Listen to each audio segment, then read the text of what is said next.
চাই মাদুর ভাইয়ের খুনিদের ফাঁসি চাই ফাঁসি চাই হুঁশিয়ার সাবধান হুঁশিয়ার সাবধান হুঁশিয়ার সাবধান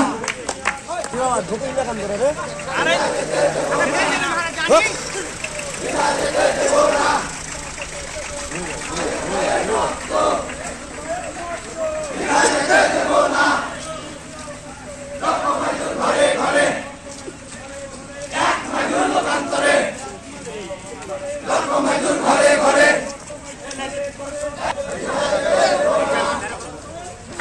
হুঁশিয়ার সাবধান হুঁশিয়ার সাবধান হুঁশিয়ার সাবধান হুঁশিয়ার সাবধান পিতা যেতে দেব না মাদুর ভাইয়ের রক্ত পিতা যেতে দেব না মাদুর ভাইয়ের রক্ত লক্ষ মাদুর মাদুর ঘরে ঘরে হুঁশিয়ার সাবধান হুঁশিয়ার সাবধান হুঁশিয়ার সাবধান হুঁশিয়ার সাবধান হুঁশিয়ার সাবধান হুঁশিয়ার সাবধান হুঁশিয়ার ফাঁসি চাই ফাঁসি চাই পিতা যেতে দেব না পিতা যেতে দেব না লক্ষ মাদুর ঘরে ঘরে লক্ষ মাদুর ঘরে ঘরে পিতা যেতে দেব না ফাঁসি চাই মাদুর ভাইয়ের খুনিদের পিতা যেতে দেব না ফাঁসি চাই ফাঁসি চাই ফাঁসি চাই মাদুর ভাইয়ের খুনিদের হুঁশিয়ার সাবধান নেতা কর্মী ভাইরা সবার প্রতি রইল আমার প্রাণঢালা অভিনন্দন এবং সালাম। আসসালামু আলাইকুম। আপনারা জানেন গতকালকে আমরা একটা জানাজায় ছিলাম। এই জানাজায় মনে করে যে কার জানাজায় ছিলাম? আমাদের মাদুর রহমানের। এই যে আওয়ামী লীগের দোসরেরা এটা পরিকল্পিতভাবে যে ঘটনা ঘটালছে এর সুষ্ঠু তদন্ত এবং তার বিচারের দাবি জানাই আমরা প্রশাসনের কাছে এবং এর যতক্ষণ পর্যন্ত মানে সুষ্ঠু তদন্ত এবং কিছু না হবে ততক্ষণ পর্যন্ত আমাদের আন্দোলন থামবে না। সুষ্ঠু তদন্তের মাধ্যমে যারা খুনি আছে তাদের মনে করে যে আমরা বের করে তার দৃষ্টান্তমূলক শাস্তি চাই। আপনারা জানেন আওয়ামী লীগের দোসরেরা এখনো আমাদের সারা বাংলাদেশের আনাচে কানাচে ষড়যন্ত্র করতেছে। এই ষড়যন্ত্রকারীদেরকে মনে করে যে আমরা উপযুক্ত জবাব দেব একসাথে থেকে ভাই। আমাদের মধ্যে ভেদাভেদ থাকবে কিন্তু মনে করে রাজনৈতিক ভাবে কোনো ভেদাভেদ থাকবে না।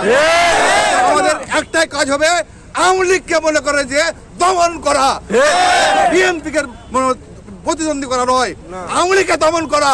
আমরা এখনো কিন্তু মনে করেন যে দেখতে পাচ্ছি বিভিন্ন জায়গাতে আওয়ামী লীগের সাথে আমরা কিন্তু আঘাত করতেছি। ভাই সব আপনারা কিন্তু ভুলে যান না আওয়ামী লীগের দ্বারা 16 বছরে কি আপনারা নির্যাতন হয়েছেন। ভুলে গেলে চলবে আপনাদের বলে? তাই আপনাদেরকে অনুরোধ রাখবো আপনারা আওয়ামী লীগ থেকে সাবধান।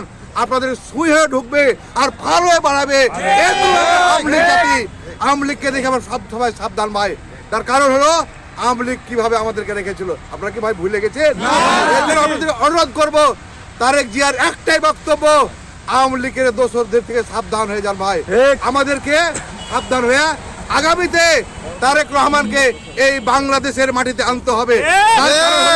সে সুদূর লন্ডনে মনে করেন যে আজকে পড়ে আছে, আমরা মনে করেন যে বাংলাদেশে আছি। আমরা কি চাই না তারেক সাহেবকে মনে করে বাংলাদেশের মাটিতে এটা প্রধানমন্ত্রী হিসেবে দেখতে?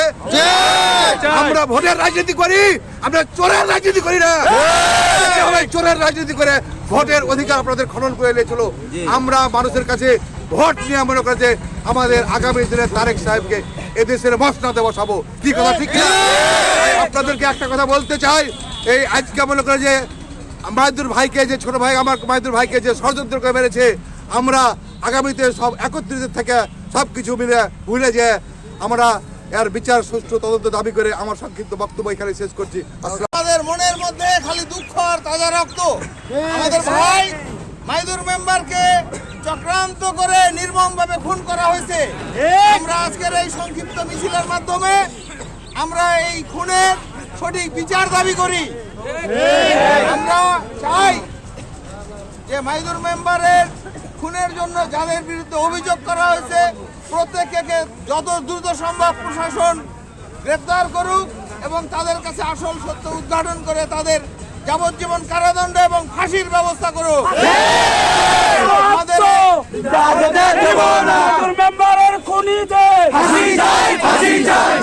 আমাদের এই শান্তশিষ্ট নিতপুরকে গত 17 বছর ধরে যে আওয়ামী লীগ এবং আওয়ামী লীগের দোসররা অশান্ত করে রাখছিল তার চূড়ান্ত রূপ তাদের এই বিএনপির এই তারেক জিয়ার বাংলাদেশ যখন সামনে আসতেছে, যখন এই বাংলাদেশে একটা অন্তর্বর্তীকালীন সরকার আছে, তারা এই সরকারকে অশান্ত করার জন্য আমাদের মাইদুর মেম্বার, আমরা যাকে মেম্বার বলতেছি শুধু মেম্বার তো না ভাই, বিএনপির প্রতীক, উনি এই সদর ইউনিয়নের বিএনপির নির্বাচিত সেক্রেটারি।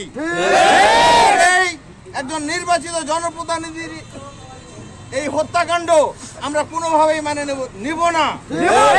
জাতীয়তাবাদী জনগোষ্ঠী আছে, যারা সাধারণ জনগণ আছে এই পোরশা উপজেলা এবং নওগাঁ একের, আমরা জানাতে চাই যদি অতি দ্রুত হত্যাকারীদের গ্রেফতার করে সুষ্ঠু তদন্ত করে বিচারের ব্যবস্থা না হয় তাহলে হাজার হাজার জনতার মিছিল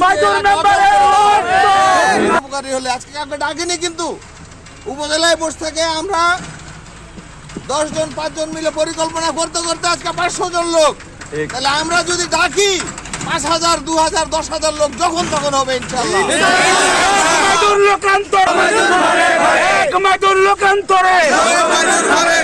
আজকের এই প্রতিবাদ সভা এবং বিক্ষোভ মিছিল এবং আজকের আমাদের দাবি থেকে আওয়ামী লীগ, যুবলীগ এবং আওয়ামী লীগের যারা দোসর এই 17 বছর ধরে মানুষকে অত্যাচার করে আসছে, আমি অনুরোধ করব তারা ঘরেই থাকুক, ভালো থাকবে। বাইরে আসে তারা যদি হেনস্থার শিকার হয়, তারা অন্যায় এখনো করে যাচ্ছে, তারা যাতে দোকানপাটে একসাথে বসতে না পারে ভাই বন্ধুগণ। 5টা 10টা আওয়ামী লীগ একসাথে দেখবেন, ওদেরকে বলবেন যে ঘরে চলে যাও, তোমাদের এখন দরকার নাই বাংলাদেশে।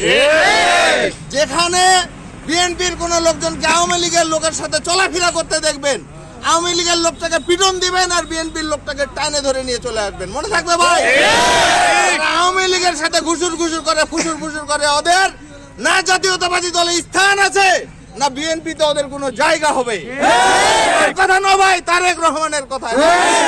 যেখানে কিছু চলবে না, চলবে না আওয়ামী লীগের পুনর্বাসন, চলবে না, চলবে না আওয়ামী লীগের পুনর্বাসন।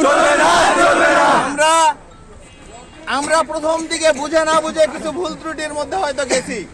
দেখেন, তারা আমাদের এই সরলতার সুযোগ নিয়ে আমাদের ভাইয়ের জীবন নিয়ে নিল। আর সুষ্ঠু তদন্ত হবে এবং এর জবাব আমরা যত তাড়াতাড়ি সম্ভব চাই। সাথে সাথে মাইদুর মেম্বারের শোক সন্তানের প্রতি সমবেদনা জানাই। তারা জানে থাকুক যে বিএনপি এবং বিএনপি পরিবার তাদের সাথে আছে, তাদের কোনো